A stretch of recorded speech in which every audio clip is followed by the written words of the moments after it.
Hi అండి, welcome to my channel. ఇవాల్టి మన వీడియోలో వంకాయ పచ్చి రొయ్యలు కర్రీ ఎలా ప్రిపేర్ చేయాలో ఇప్పుడు చూద్దాం. ముందుగా స్టవ్ ఆన్ చేసి ఒక కడాయి పెట్టుకొని 3 టేబుల్ స్పూన్ల ఆయిల్ వేసుకోవాలండి. ఆయిల్ వేడైన తర్వాత పచ్చిమిర్చి వేసుకొని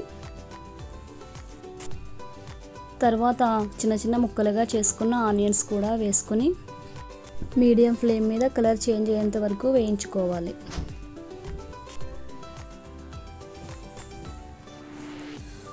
ఉల్లిపాయలు వేగిన తర్వాత ముందుగా శుభ్రం చేసి పెట్టుకున్న పచ్చి రొయ్యలు కూడా వేసుకుని ఫ్రై చేసుకోవాలండి.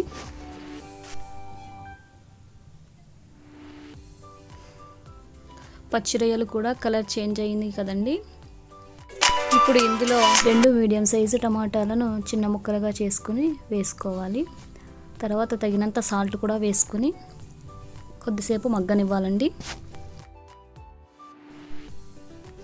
చూసారు కదా, ఇప్పుడు ఆయిల్ సెపరేట్ అయిందండి. ఇప్పుడు ఇందులో ముందుగా కట్ చేసి పెట్టుకుని వంకాయ ముక్కలు వేసుకుని ఒకసారి కలుపుకుని ఒక 5 మినిట్స్ పాటు మగ్గనివ్వాలండి.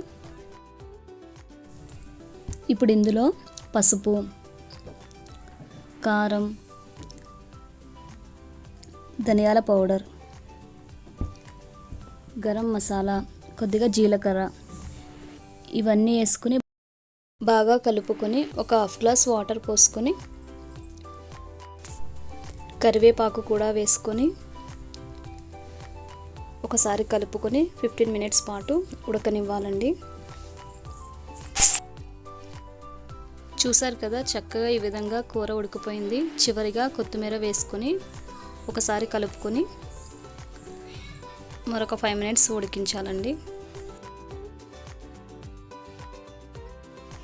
అంతేనండి, ఎంతో రుచికరమైన వంకాయ పచ్చి రొయ్యలు కూర రెడీ అండి. ఇది వేడివేడి అన్నంలో కానీ చపాతీలో కానీ చాలా టేస్ట్గా ఉంటుందండి. వీడియో నచ్చితే తప్పకుండా సబ్స్క్రైబ్ చేసుకోండి. Thank you for watching.